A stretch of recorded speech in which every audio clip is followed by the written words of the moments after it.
من أغرب الأشياء اللي عرفتها في زيارتي للمدينة المنورة هي قبر الرسول عليه أفضل الصلاة والسلام وعلى آله. كنت متوقع أن احنا نشوف القبر مباشرة، لكن بحط لكم التصوير عشان تعرفون شنو اللي قاعدين تشوفونه لما تمرون على القبر. شوفوا الفيديو. هذه المرحلة الأولى يفتح على الفناء وهو من جليد النخل ولا سقف له وله باب من الجهة الغربية.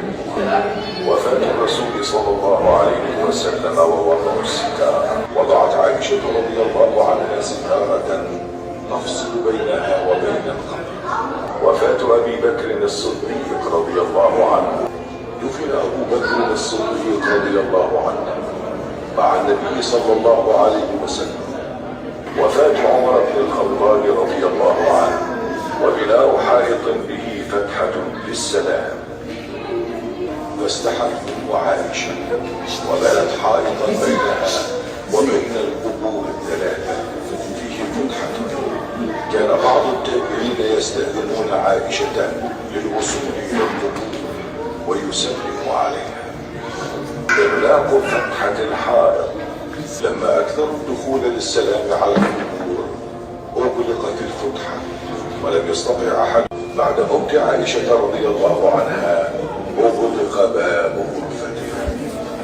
هذا الجدار المخمس هو الذي عليه الستارة التي ترى من خلال الحائط الخارجي النحاسي.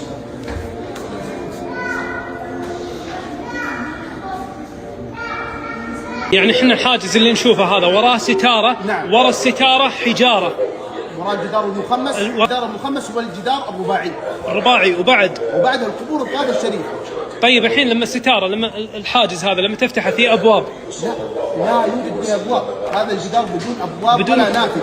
طوله تقريبا 6 أمتار. ولا نافذة. نعم. تم ترميمه في سنة تقريبا 645 للهجرة في عهد دولة المماليك.